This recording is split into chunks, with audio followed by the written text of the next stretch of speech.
Hi guys, Day here. I ran a high efficiency mapping strategy that focused on the huge profits of Zana's master missions for 100 maps. I then ran 100 more maps without Zana to compare things, keeping track of all my profits throughout. In 100 maps with Zana, I earned over 5,900 chaos at around 800 chaos per hour, while I earned around 500 chaos per hour without Zana. In this video, I'll cover the basics of the approach I used and why it's so effective, the loot I obtained, and important considerations if you want to try something similar yourself. Before anything else, I want to say that this video's approach requires you to have a pretty strong character. You don't need a headhunter or any specific gear at all, but you do need to be able to defeat some fairly tough tier 16 bosses, as you'll see very soon. But even if you aren't able to do that or don't have any Zana missions laying around, this video is sure to contain something valuable that you can take away. The core of my approach revolves around encountering 4 main sources of high value items as quickly as possible. Metamorphs, map bosses, Zana master missions, and conquerors, all in tier 16 maps. In PoE, veteran players know that time is money. The faster you can kill general monsters, kill the map boss, and the easier you can complete Zana master missions, the more chaos per hour you earn. If you have a limited amount of time to play, maximizing the value of your time is essential. Therefore, the strategy I ran includes a number of important considerations to maximize efficiency. Tier 16 Promenade was my map of choice, selected for a number of important reasons, but one of the most important to me is that it is one of the easiest maps to obtain in bulk at the moment. Currently, Horizon Orbs can transform any tier 16 map into only one of 3 maps: Summit, Carcass, or Promenade. Therefore, I could obtain a bulk supply for super cheap without trading for maps. I pre-rolled hundreds of tier 16 Promenade maps with 4 chisels, Alex, and Vals, boosting quantity on maps to increase general drops. 4 prime sextants were run at all times with mods that increased monster packs, amplifying the value of the quantity rolled on each map. If I was lucky, I got a free set of 3 Zana master missions from the sextants, but I didn't re-roll to try and get one as they are fairly rare. Simple sextants are also an option, but they can't roll the free master mission sextant. Meanwhile, awakened sextants are too expensive for my goals at over 4 chaos each at the moment. Whenever I rolled a master I liked, I saved them elsewhere for later and kept my Zanas on the map. And whenever I got a reflect immunity sextant, I ran it with whatever reflect maps I rolled. If there was no sextant, I ran the map with Zana's master mission with the basic 8% quantity map mod, no sacrifice fragments, and no scarabs. Therefore, this keeps the cost to run each map low with very little maintenance. After the portals emerged, I checked Zana's inventory to see if she was selling something good. Every time a new set of portals open for Zana's master mission, her inventory resets. She has a small chance to sell valuable synthesis maps or Shaper Elder Guardian maps for very cheap prices. However, across 100 maps, she only ever offered 3 maps of value. Upon entering the map, I cleared as quickly as possible, making sure to find Zana. If she had a valuable map, such as Elder or Shaper Guardian maps, synthesis maps, or high profit unique maps, I ran the most profitable ones she offered. On over 55% of my maps, Zana gave at least one of those valuable maps worth running, which makes for insane profits for running Zana on average. For a comprehensive breakdown of all the maps she offered, check out the Google Sheet linked in the description. Now, killing Shaper and Elder Guardians allows you to get extremely valuable Elder Shaper fragments for free, ranging anywhere from 30 to 50 chaos each. She also offered synthesis maps, which can drop incredibly valuable unique items.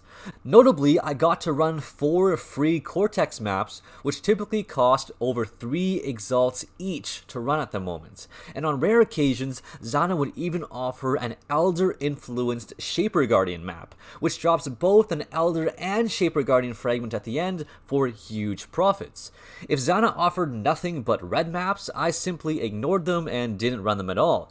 This is because the maps she offers are usually relatively weak. They may not have great layouts or rolls, they have no sextants on them, and most importantly, they are unable to spawn conqueror influence. For me, I had no reason to waste time running a relatively weak map when I could simply run another tier 16 Promenade and make more profit for my time on average.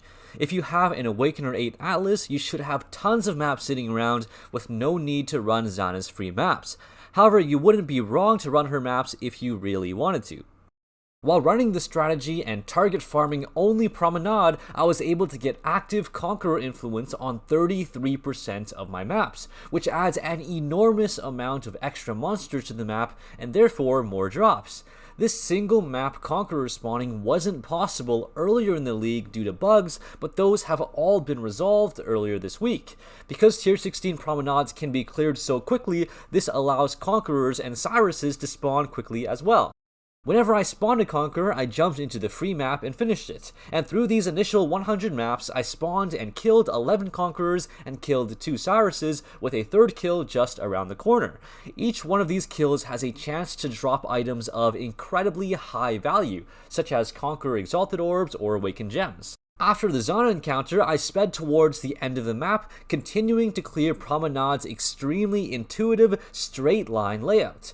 Promenade's map boss is one of the easiest in the game, a twins boss standing out in the open with no phases. On an Awakener 8 Atlas, Tier 14 map bosses are incredibly valuable to kill, capable of dropping Elder and Shaper Guardian maps. They can also drop synthesis maps, unique items, and valuable currencies. By killing more of these bosses in a given time frame, the more currency you earn. And if you don't have an Awakener 8 Atlas, you should definitely work towards it. And alternatively, you can buy Ivory Watchstones and socket them into your Atlas in regions you aren't running to artificially boost your Awakener level upwards, which is a totally viable alternative to doing it naturally. Furthermore, Tier 16 Metamorphs have the greatest chance of dropping valuable items. I made sure to look for Catalyst, Six Links, Blighted Maps, and Breachstones, and otherwise I focused on selecting currency and fragments. If you like Tane's Laboratory and want an organ to drop, you need to have at least one unique organ selected, which is made a lot easier when there are 2 unique organs given from Promenade's map boss.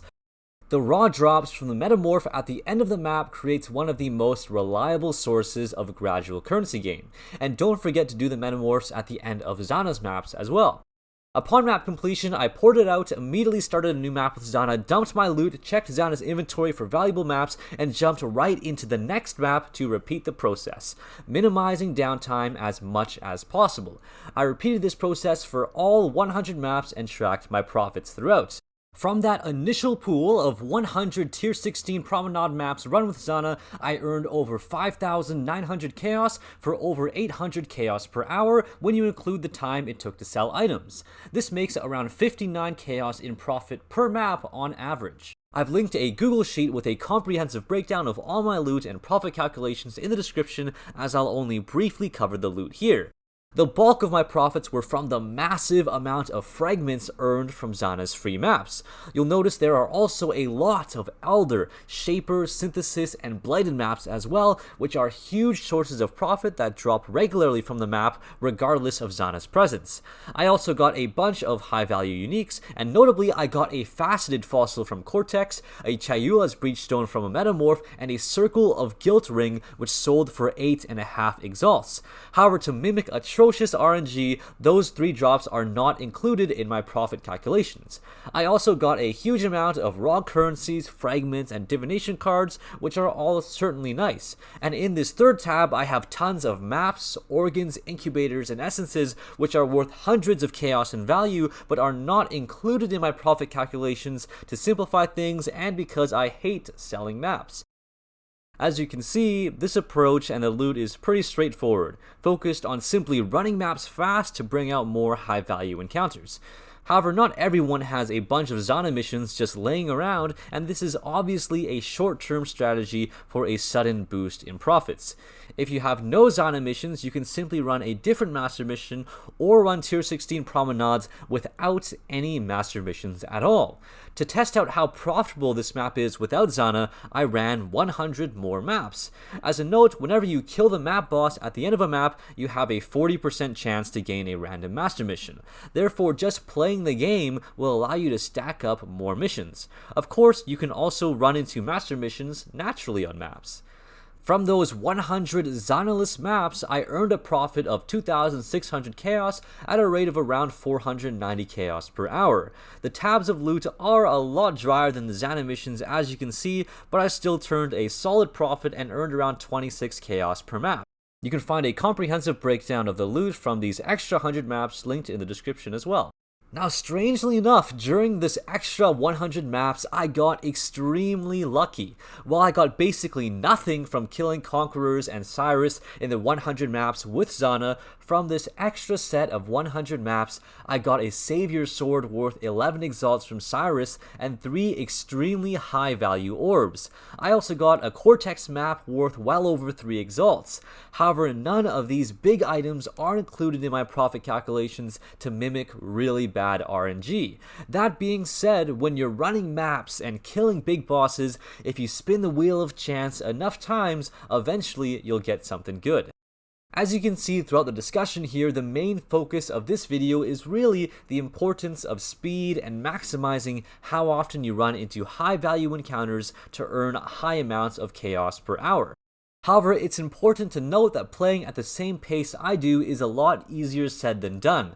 My character has a lot of investment into it, capable of blasting through tier 16 maps while also easily defeating some of the strongest bosses the game has to offer. While it helps to have a really strong character and build, you don't need to play super fast or efficiently to make a comfortable profit mapping. Speed is just the way I love to play, and the most important thing is always to have fun.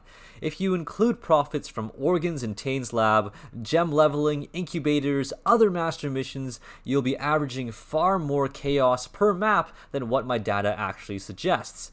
The beauty of this approach in this video is that you are experiencing so much of what PoE has to offer while making currency. You're killing rare bosses, running unique maps, fighting conquerors, and blasting through maps juiced up with monsters. You're also gaining tons of experience for leveling. If you don't have Zana missions, hopefully this video reassures you that you can still make tons of solid currency by just playing the game, spawning conquerors, and mapping. In this video, we talked about a lot and very quickly, so if you have any questions, leave them in the comments below and I'll do my very best to lend a helping hand. Anyway, that's it for this video. Thank you so much for watching and I'll catch you all next time.